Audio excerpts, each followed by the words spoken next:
Em um momento, é um voo normal. Eu ouvi um barulho de tiro. No seguinte, o avião está partindo-se no ar. O teto do avião estourou e se abriu como uma lata. O avião estava se despedaçando por um motivo desconhecido. Ele ia continuar desmanchando. Quando equipes de manutenção falham em terra, os resultados podem ser catastróficos para quem está no ar.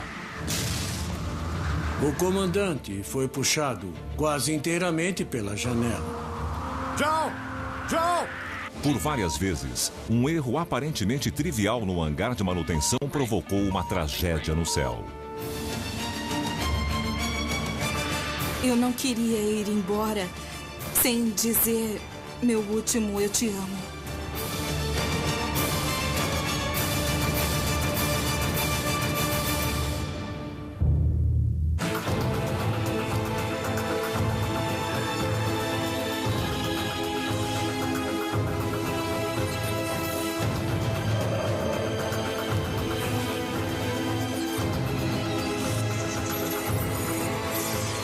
Catástrofes aéreas, erros de manutenção. 1º de abril de 2011. Phoenix, aeroporto Sky Harbor, Arizona. 118 passageiros estão embarcando no voo 812 da Southwest Airlines rumo a Sacramento, na Califórnia. Uma dessas pessoas é a pós-graduada Shona Malvini, de 28 anos. Eu estudava na Universidade do Estado do Arizona e eu morava em Phoenix e meu marido em Sacramento. Então, a cada 10 dias eu pegava um voo da Southwest e ia para casa para ver meu marido. A Southwest Airlines é uma das maiores companhias aéreas do mercado doméstico americano e opera mais de 3.300 voos por dia. Ela é considerada uma empresa de baixo custo que se concentra em trechos curtos. Eles têm uma frota de 737s de várias gerações. O Boeing 737 é a aeronave comercial mais popular do mundo. Mais de 7.000 já foram produzidos desde sua criação em 1965. O 737 que voará hoje tem apenas 15 anos de idade. É um avião relativamente novo, que deve ter muitos anos pela frente. Atenção, voo 812, decolagem liberada. 13h40 da tarde. O voo 812 decola rumo à Califórnia.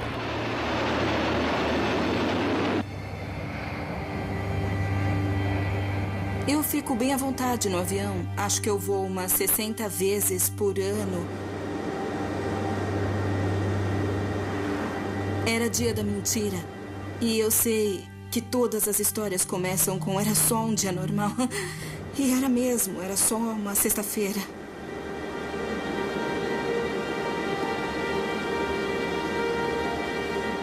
Depois de 18 minutos de voo, chegando perto da altitude de cruzeiro, eu ouvi um som alto de repente e eu senti um vento. Olhei para o alto e vi um buraco de 1,5 metros aberto no teto. A descompressão explosiva sugou todo o ar respirável da cabine. Com o avião a quase 11.000 metros, não há oxigênio suficiente para respirar. A hipóxia, que é a falta de oxigênio no sangue, é um risco real.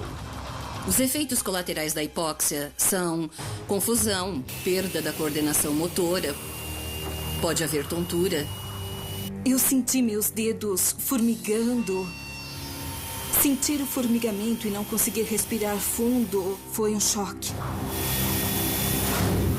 A falta de pressurização na cabine aciona o sistema de oxigênio de emergência. Quando há uma descompressão rápida, as máscaras têm que ser liberadas em poucos segundos. Meu coração estava acelerado e eu me lembro de ficar pensando, respira. Mas os passageiros não sabem que este oxigênio de emergência é suficiente para apenas 30 minutos. Na cabine de comando, os instrumentos informam os pilotos que há perda de pressão na cabine de passageiros. O que está acontecendo aí? Cientes do problema, os pilotos percebem que precisam baixar o avião imediatamente por um motivo vital. O oxigênio suplementar é um recurso limitado. Eles precisavam descer para uma altitude bem rápido para que os passageiros não ficassem dependentes desse oxigênio extra. É possível respirar sem as máscaras abaixo de 3.000 metros.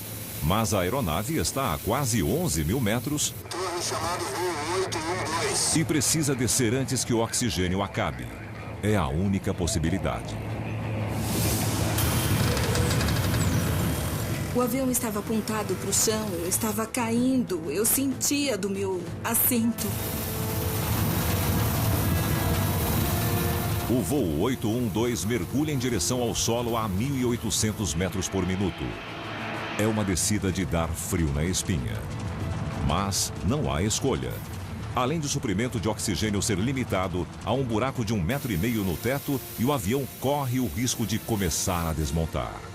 Ver aquele rombo no teto, ver o céu, era muito assustador.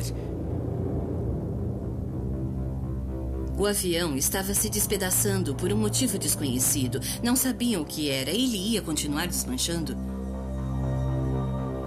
Eu me lembro de rezar para ficar tudo bem, rezar para ficar em segurança e para não ser meu último momento. 123 vidas estão em jogo. Mas como um buraco pode se abrir na fuselagem de um avião? O que ainda não se sabe é que não se trata de um ato terrorista ou de um erro da tripulação. O rombo não tem nada a ver com alguém a bordo. O problema já estava lá antes de a aeronave decolar.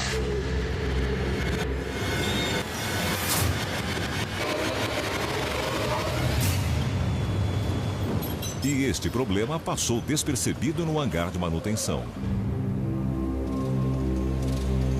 A importância da manutenção de aeronaves já havia ficado clara em um evento lembrado como o Titanic da aviação. 12 de agosto de 1985. Tóquio, Japão.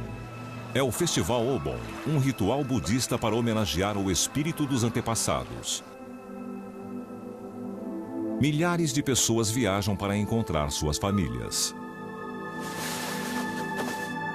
Uma destas pessoas é Ken Miyajima, de 9 anos. Ele vai encontrar com seu avô em Osaka, onde os dois terão um dia especial. O Ken estava indo para Osaka para assistir um torneio de beisebol. Ele estava viajando para ver um dos seus jogadores preferidos. É uma viagem emocionante. Mas Ken enfrenta um grande desafio para um menino tão pequeno. Ele viajará sozinho pela primeira vez.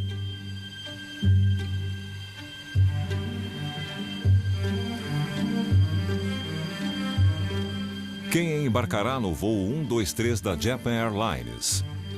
A jornada até Osaka é curta. Mas para atender a alta demanda por viagens no período do festival, um Jumbo, um Boeing 747, foi customizado e equipado com assentos extras. 509 passageiros estão a bordo do voo. O plano era adaptar um Boeing 747 especialmente para o mercado doméstico japonês. É um 747 gigante comparado com o que vemos nas rotas internacionais. Na mesma aeronave também estão Kim Matthews, de 28 anos, e sua noiva Mako Nishiguchi, de 25 anos. Kim acabou de se mudar da Grã-Bretanha para o Japão, onde os dois pretendem se casar. Ele se mudou para lá porque ele amava o Japão. Ele queria uma vida nova com a Mako. E o pai da Mako ofereceu um emprego como responsável de vendas na Europa. Eles iam começar a organizar os detalhes do casamento. Gravação amadora. 6h12 da tarde. A decolagem do voo 123 é captada por um cinegrafista amador. O avião saiu do aeroporto com um pouco de atraso e ia pegar uma rota sudoeste em direção a Osaka. No controle da aeronave, o copiloto Yutaka Sasaki. Ele foi treinado pelo comandante Masami Takahama, um piloto experiente da Japan Airlines. O engenheiro de voo Hiroshi Fukuda também está a bordo.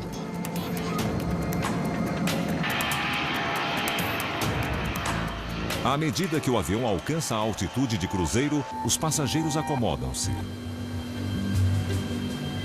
O Kim não tinha problema em voar. Eu imagino que nessa hora ele e a Mako estavam pensando na vida que eles teriam juntos. Depois de 12 minutos de voo, houve uma explosão.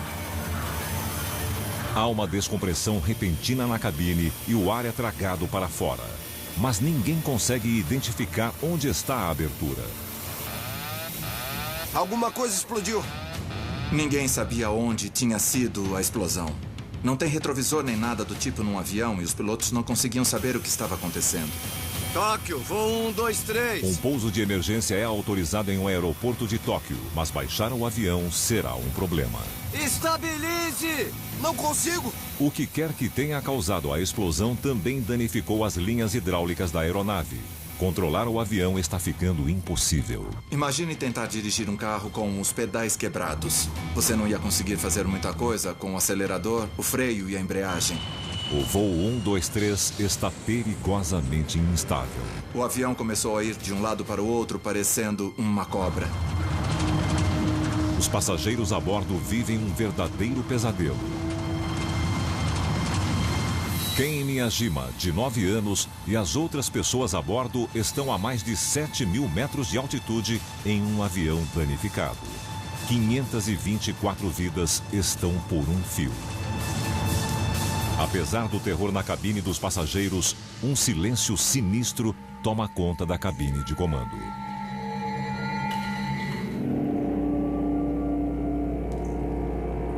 Há uma falta de interesse perturbadora no comandante.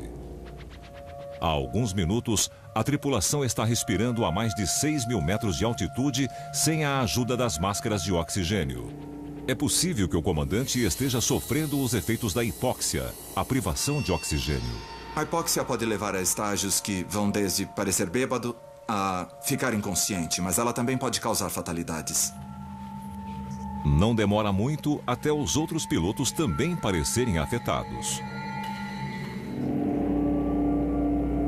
Acredita-se que basicamente eles estavam perdendo as funções, eles não conseguiam falar. Japan Airlines 123, se estão ouvindo, por favor, respondam. Respondam, por favor. O voo 123 não dá respostas à torre de controle de tráfego de Tóquio. Em vez disso, o avião danificado, com seus pilotos paralisados, começa a serpentear em direção a montanhas cobertas por florestas. A aeronave prossegue em sua jornada irregular, mas fica abaixo de 3.000 metros, onde o ar é respirável. Finalmente, os pilotos podem restabelecer a comunicação, já que há oxigênio o bastante no ar. Por favor, responda! Vamos reduzir! Mas eles ainda têm o problema do avião sem os controles. De forma impressionante, eles encontram um meio de manobrar a aeronave usando as turbinas. Aumentando a potência nos motores esquerdos, o avião vira levemente à direita. E aumentando a potência das turbinas direitas, o avião vira à esquerda. É extremamente difícil alcançar este equilíbrio, mas os pilotos ainda acreditam que podem desviar das montanhas. Potência, potência! Agora! Levanta o nariz, potência!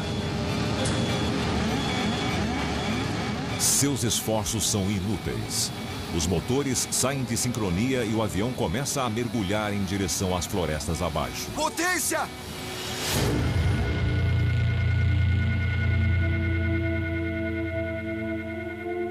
Muitos passageiros precisam aceitar que este é o fim.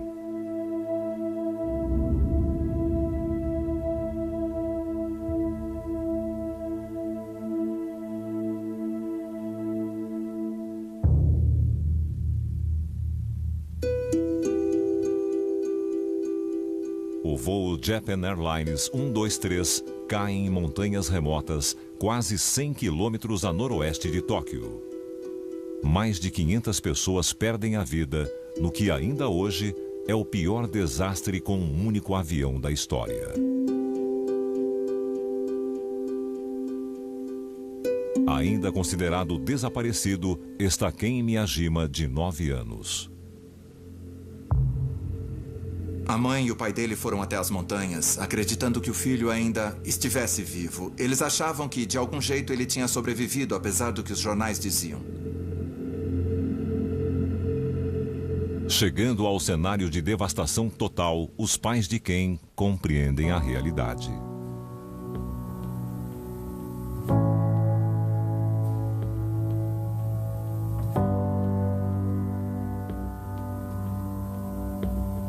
Também mortos no desastre, os noivos Kim Matthews e Mako Nishiguchi. Gosto de lembrar do Kim, como ele estava quando vi pela última vez. Cheio de vida, sorrindo. Quando eu vejo as fotos dele, é claro que sinto saudade.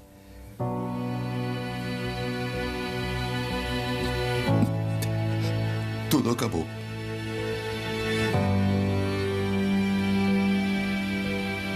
Como este voo deu tão tragicamente errado?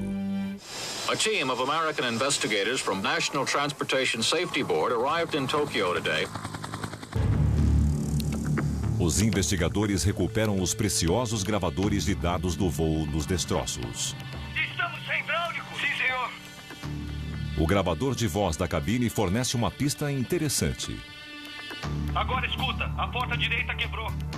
A atenção inicial se voltou para uma das portas do avião. Durante os 32 minutos finais, houve uma conversa dizendo que tinha um dano na porta direita traseira da cabine dos passageiros. Os investigadores descobrem, por meio do gravador de voz, que os pilotos enfrentaram dificuldades com os controles do avião e que a porta direita traseira teve um problema. Sem outras pistas a seguir, eles suspeitam que a porta soltou-se durante o voo, danificando os controles no estabilizador horizontal. Naturalmente, a pergunta era: podemos achar essa peça do avião? Como a aeronave voou por mais 30 minutos depois que os controles foram perdidos, se uma porta realmente se soltou, ela poderia ser encontrada a quilômetros do local da queda. Mas não é o que ocorre. A porta é encontrada junto à fuselagem do avião sem sinal de que havia se soltado. Não acharam indício de que qualquer estrago na porta teria acontecido antes da queda. É claro que isso significava que precisavam achar outra coisa. Os investigadores voltam à estaca zero, mas não precisam esperar muito. Como biólogo, viajo pelo mundo aos lugares mais difíceis, pesquisando animais para entender melhor o seu comportamento. Nós surpreendemos essa fêmea enquanto ela se alimentava e ela nos deu um aviso.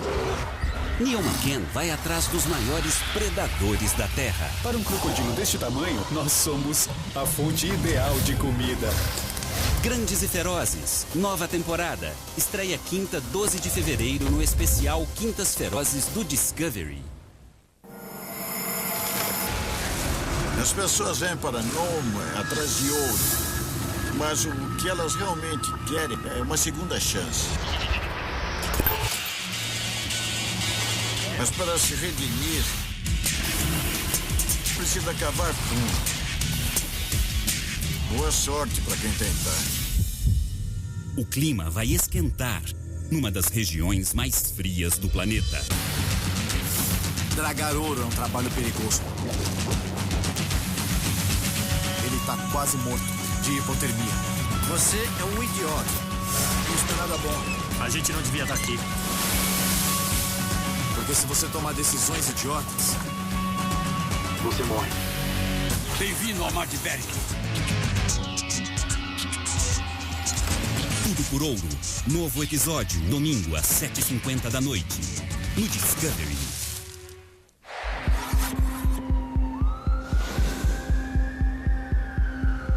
A batalha pela vida é contra o tempo.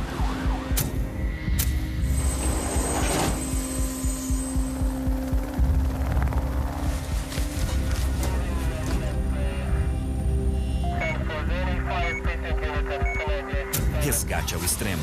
Novos episódios quartas, às 8h40 da noite. No Discovery. Riquezas do Gelo, oferecimento Mitsubishi Pajero Dakar é 4x4, 4x4 é segurança.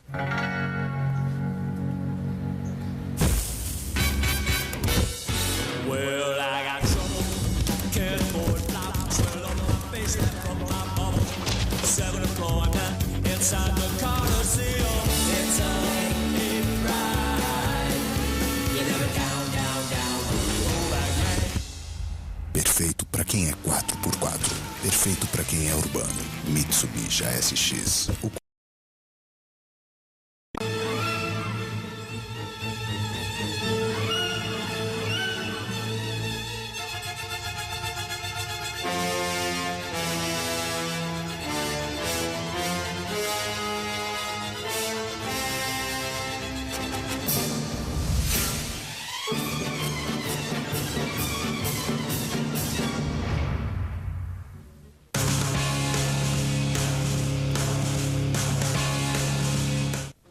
Os investigadores fazem um progresso.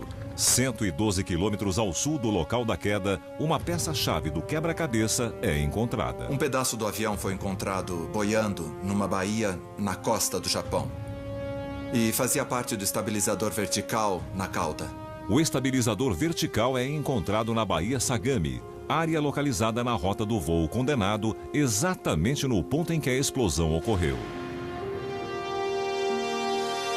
Os investigadores agora têm fortes evidências de que o estabilizador vertical soltou-se em virtude da explosão. Esta suspeita é logo confirmada. Uma foto do voo 123, feita por uma testemunha ocular, chega aos investigadores. Ela foi tirada momentos antes do acidente e é impressionante. O avião não parece normal. Fizeram uma análise e descobriram que mais de 50% do estabilizador vertical estava faltando. O estabilizador vertical é uma estrutura absolutamente fundamental em uma aeronave. Como ele poderia ter caído? Os investigadores aprofundam a análise do histórico do avião. Será que há uma pista nos registros de serviço? Começaram a analisar o histórico do avião, vendo se existia alguma coisa que fosse específica sobre ele. E descobriram que tinha se envolvido num acidente em 1978. É uma grande descoberta. 7 anos antes, o mesmo Boeing 747 envolveu-se em outro acidente. Quando a aeronave aterrissou após um voo de rotina, sua cauda atingiu a pista, o que danificou o anteparo de pressão traseiro. Esta peça é uma divisão hermética na traseira da cauda, projetada para impedir que o ar pressurizado escape da cabine. O estrago no anteparo foi tão grande que ele precisou ser remendado pelos engenheiros. Mas os investigadores descobrem algo muito perturbador. Quando o registro foi analisado, eles viram que o reparo não foi feito do jeito que deveria ter sido.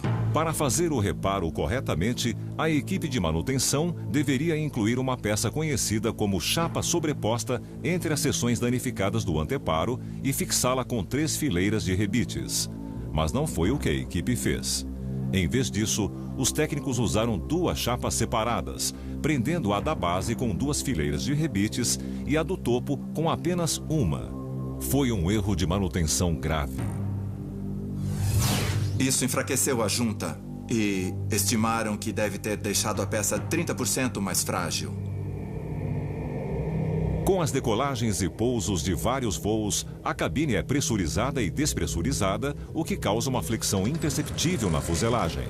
Se as juntas que unem as várias partes da fuselagem não estiverem firmes o bastante, esta flexão pode provocar o desenvolvimento de rachaduras. Eventualmente, alguma pressurização será demais e a junta irá romper-se.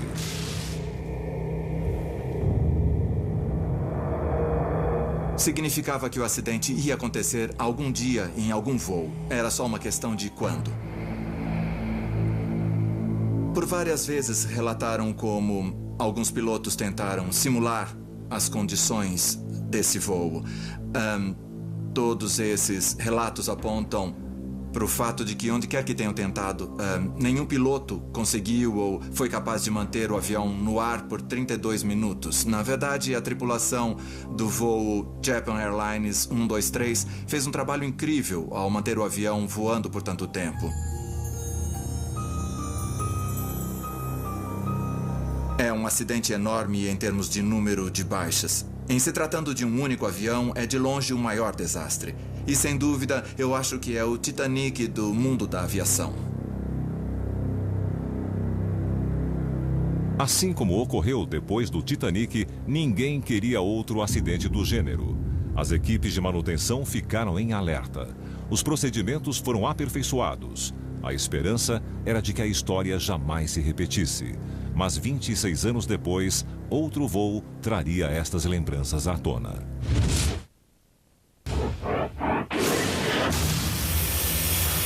Um buraco se abriu na fuselagem do voo Southwest Airlines 812. O oxigênio está acabando. Será que o desastre japonês está prestes a se repetir?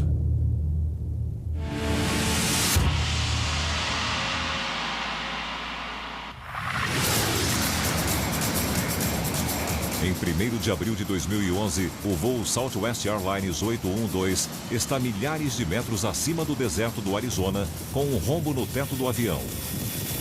118 passageiros estão a bordo.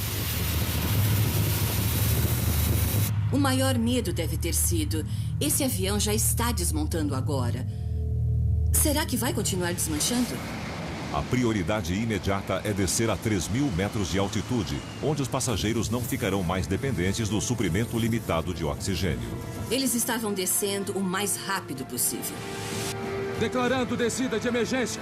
Declarando descida de emergência! Para qual altitude? 3.000 metros! Com a aeronave praticamente em queda livre, a descida rápida significa que os passageiros precisam enfrentar mudanças de pressão extremas. Um desses passageiros é Shona Malvini. Eu me lembro de ficar com muita dor de cabeça e foi instantâneo e senti que tinha alguma coisa pressionando meus ouvidos. Era frio, barulhento, parecia que o ouvido ia explodir, os sinos começam a doer, o estômago fica revirando, o organismo estava tentando se adaptar.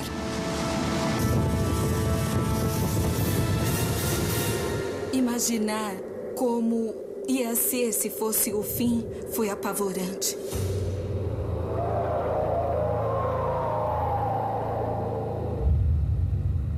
O avião continua seu mergulho, descendo quase 2.000 metros por minuto.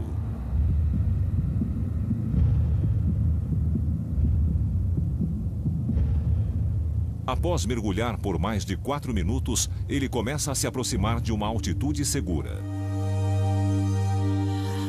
Finalmente, há oxigênio suficiente para os passageiros respirarem. Foi difícil me convencer de ficar calma e respirar normalmente.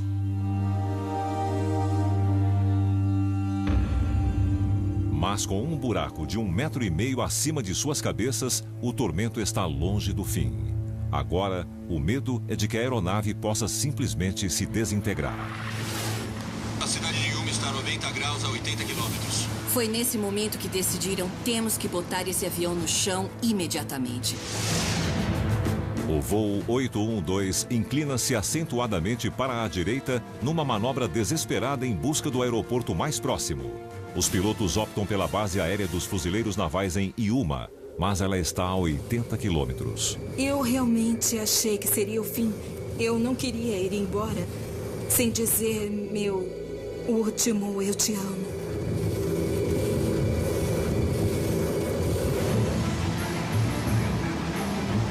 Eventualmente, depois de mais de 20 minutos agonizantes, os pilotos conseguem ver o aeroporto. A aeronave aproxima-se da pista. Ela precisa continuar inteira por mais alguns segundos.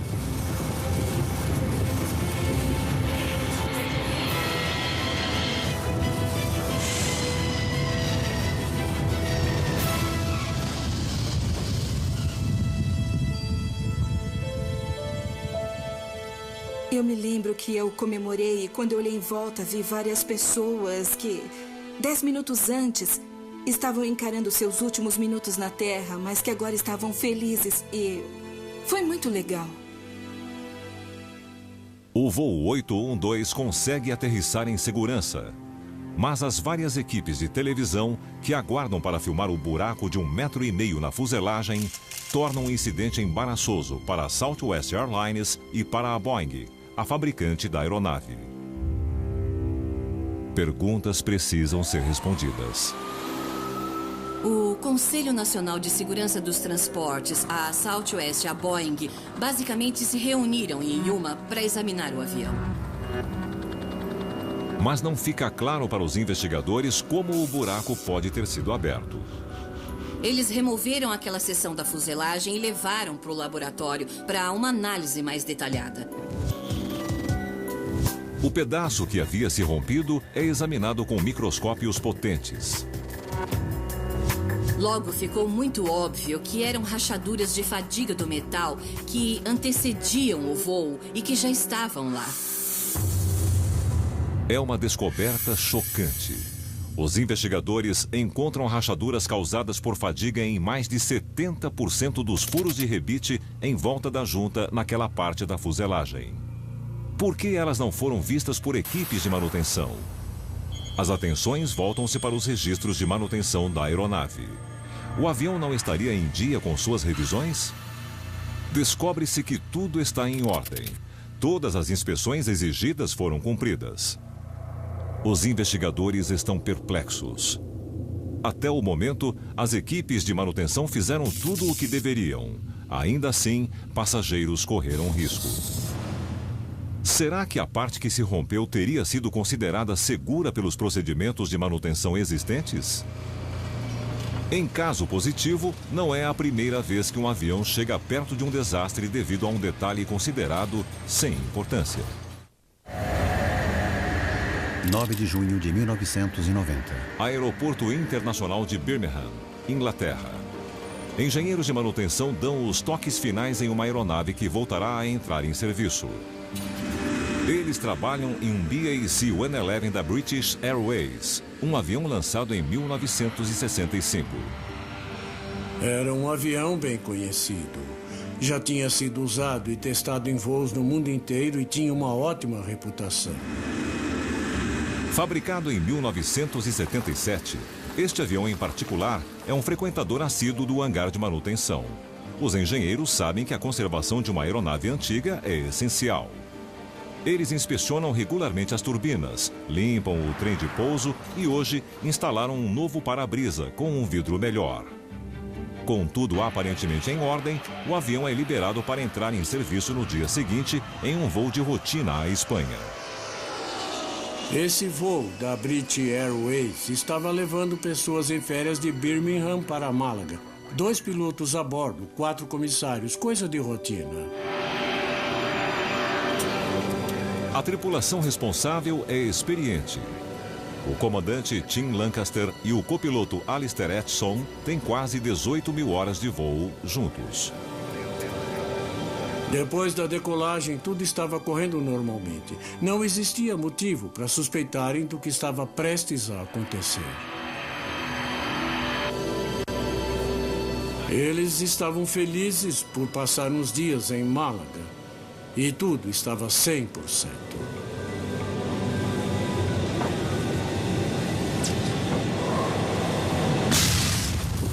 Uma explosão acontece na cabine de comando.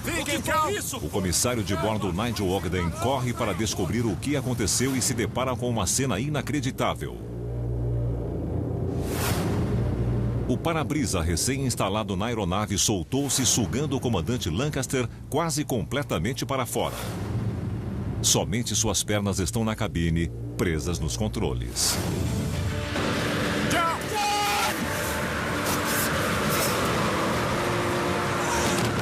Enquanto Ogden agarra as pernas do comandante, o copiloto Atchison retoma o controle da aeronave. Não tinha nada que o comissário pudesse fazer para puxá-lo da cabine. Me ajuda, John! O comissário de bordo, John Hewart, chega para ajudar. Mas até mesmo a força de 2 homens não é o suficiente. Eles só podem segurar o comandante. 390, pedindo... O copiloto contata o controle de tráfego aéreo e pede autorização para um pouso de emergência. Mas não consegue ouvir a resposta. Ele decidiu correr o risco e começou a descer de qualquer maneira sem autorização. Fiquem em seus assentos com o cinto de segurança. O voo 5390 começa a mergulhar em vias aéreas de tráfego intenso, sem permissão. É uma aposta arriscada, mas eles não têm escolha. Além de a vida do comandante estar em jogo, os passageiros também correm risco.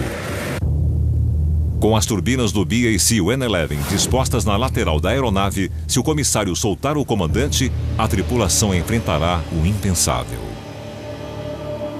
Além de não ter chance de sobreviver, o comandante podia ser sugado pela turbina e danificado. Autorizado para pousar em Southampton. Voo 5390. Eu conheço bem Gatwick. Seria melhor em Gatwick. O copiloto recebe autorização para pousar em Southampton, mas ele não conhece o aeroporto. Ninguém quer o estresse adicional de ir para um lugar desconhecido. Mas Southampton está muito mais perto que Gatwick. Se puder me orientar em Southampton, afirmativo. Alistair Edson é obrigado a aceitar um aeroporto desconhecido. Há mais de 13 minutos, o comandante Lancaster está sendo submetido a ventos congelantes, 5 vezes mais fortes do que os de um furacão. Além de rajadas de vento de mais de 600 quilômetros por hora, temperaturas abaixo de 10 graus negativos. Era quase inconcebível que ele pudesse sobreviver. Toda esta provação também está cobrando um preço do comissário de bordo, Nigel Ogden. O comissário teve lesões causadas pelo frio nas mãos e nos braços.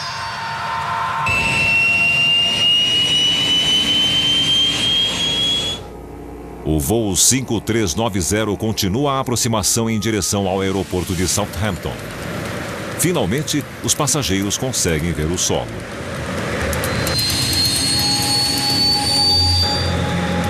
Mas na cabine de comando, o copiloto precisa lidar com outro problema.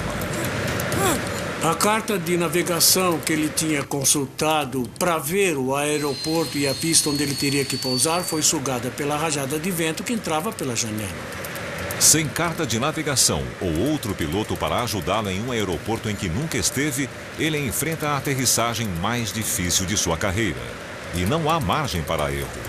Bem no fim da pista de Southampton, tem a rodovia M27 e alguns aviões já tinham ido parar lá. O voo 5390 aproxima-se da pista de pouso. Na cabine, os passageiros estão em posição de impacto.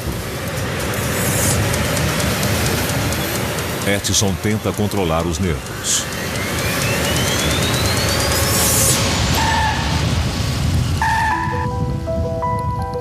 Incrivelmente, ele consegue pousar o avião em segurança.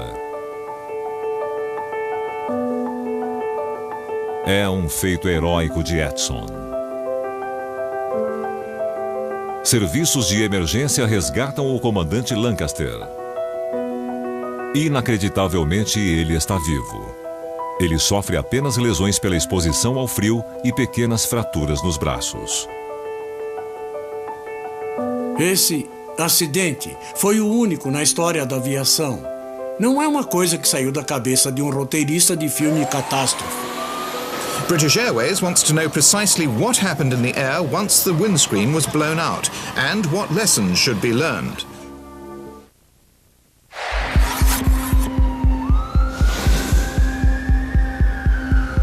A batalha pela vida é contra o tempo.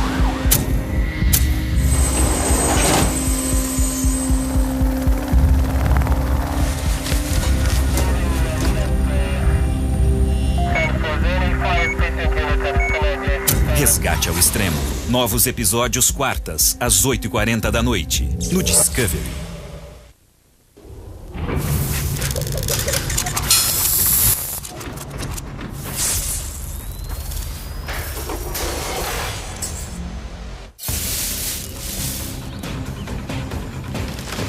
Meu nome é Juan Soler, eu sou um explorador e aventureiro.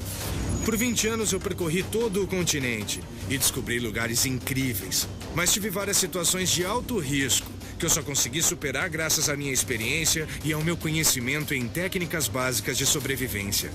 Agora quero dar algumas dicas que podem salvar a sua vida se você tiver que enfrentar uma emergência naquele momento mais inesperado. Hoje eu estou numa floresta de altitude. Como é um ambiente muito úmido, o tempo pode ser imprevisível.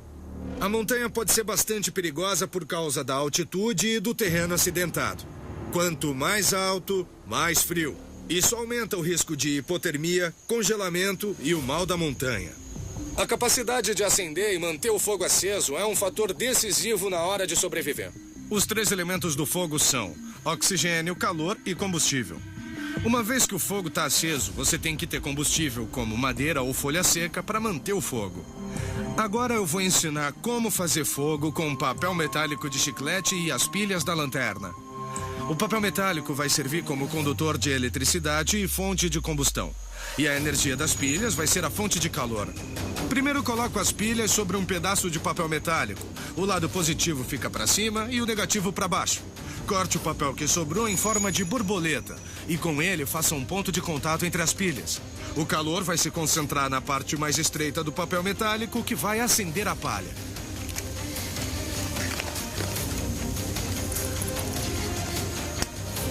Você estar preparado é tão importante quanto o desejo de sobreviver. Não se esqueça que, por pior que seja o panorama, se você permanecer focado e otimista, pode vencer qualquer obstáculo. Nos vemos logo mais em outras dicas de sobrevivência em Momentos de Aventura, aqui no Discovery.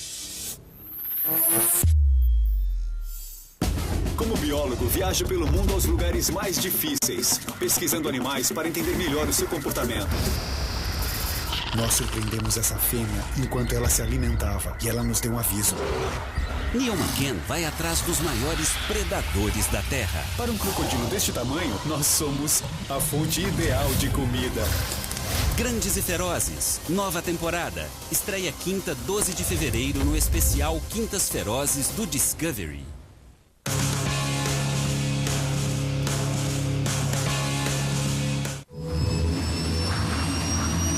Um para-brisa recém-instalado soltou-se da cabine de comando do voo 5390 da British Airways a mais de 5.000 metros, sugando e prendendo o comandante na janela. Graças à rápida ação do copiloto, todos, inclusive o comandante, sobreviveram. Mas os investigadores querem saber como isso pode ter acontecido. O investigador de engenharia Stuart Cullen chega à cena. Eu nunca tinha visto nada parecido com esse acidente.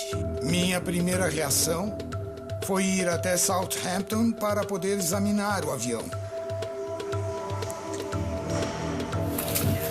Ele inspeciona os registros de manutenção da aeronave. Ele percebe que o para-brisa que se soltou havia sido trocado 24 horas antes. Eu precisava saber se tinha alguma coisa errada com a moldura da janela.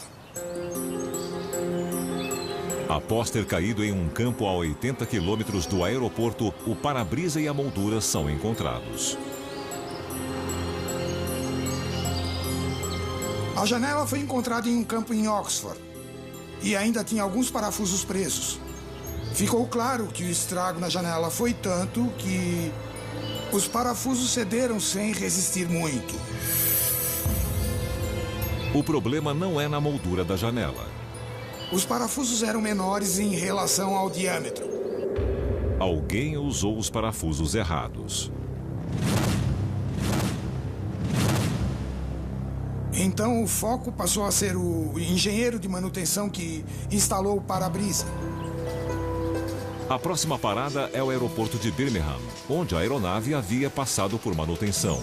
É preciso encontrar o engenheiro. O para-brisa tinha sido colocado pelo engenheiro de manutenção de plantão no turno da noite. E eu precisava falar com ele. Esse homem era um engenheiro de manutenção respeitado e estável. Então nós revisamos as circunstâncias em que ele tinha feito o serviço passo a passo. A empresa tinha um sistema em que o funcionário olhava um catálogo de peças ilustrado, anotava o número do item que queria e se dirigia até uma gaveta, que tinha o número correspondente à peça. Mas o gerente de manutenção não usou esse sistema.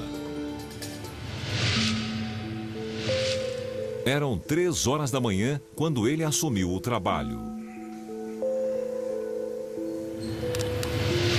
Ele decidiu usar um dos parafusos originais da aeronave como referência, ignorando o catálogo oficial de peças do avião. Ele comparou os parafusos só olhando e ficou satisfeito, achando que eram os parafusos certos. Mas ele está enganado. Os parafusos escolhidos são 0,6 milímetro mais estreitos que o ideal. É um erro minúsculo, mas decisivo. E isso foi chocante, porque toda a base da segurança de um avião depende do manual de manutenção. Estava claro o que havia acontecido com o voo 5390 na viagem de estreia dos novos parafusos. À medida que a aeronave alcançava a altitude de cruzeiro, a mudança na pressão atmosférica exercia forças extremas no novo para-brisa e em seus parafusos infimamente mais estreitos. E quando o avião chegou a 5.200 metros, os parafusos não resistiram a estas forças. Pouco mais de meio milímetro quase fez a diferença entre a vida e a morte do comandante Jim Lancaster e dos passageiros do voo 5390. O acidente soa um sinal de alerta nas equipes de manutenção ao redor do mundo. A mensagem é clara. Independentemente do tamanho, uma peça de avião jamais pode ser negligenciada para que a aeronave continue voando em segurança.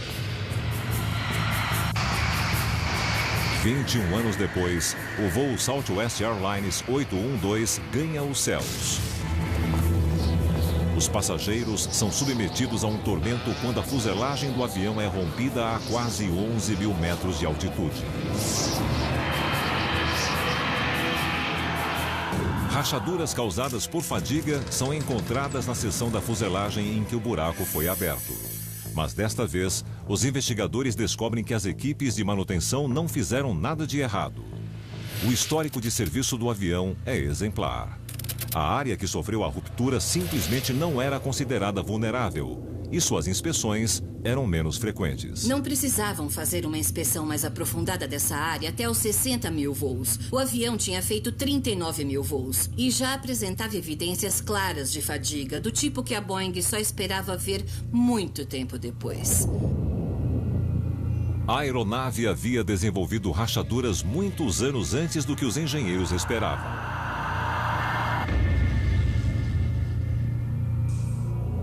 Agora, há uma grande preocupação. O 737 é o avião mais popular do mundo e há milhares deles em serviço ao redor do planeta.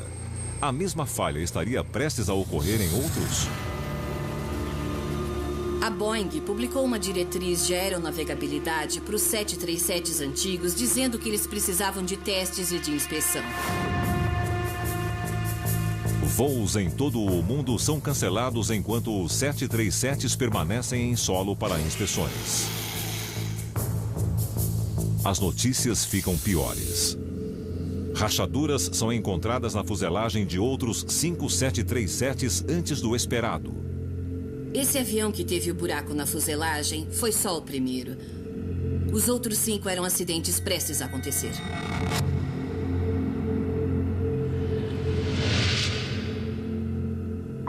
Felizmente, para os passageiros ao redor do mundo, as falhas são encontradas a tempo e os aviões são retirados de serviço. E mais uma vez, uma lição importante é ensinada às equipes de manutenção. Nenhuma parte do avião pode ser ignorada quando o objetivo é garantir a segurança dos passageiros. Não saber se ia ter oxigênio e sentir o corpo hiperventilando foi muito assustador. Parece que é uma coisa que eu vou carregar comigo para sempre. E como eu viajo muito, eu penso nisso toda vez que eu vou. Como resultado do incidente com o voo Southwest Airlines 812, a Boeing recomenda inspeções a cada 30 mil voos em vez de a cada 60 mil. A verdade é que, por mais cautelosas que sejam, as equipes de manutenção sempre aprendem com os erros do passado.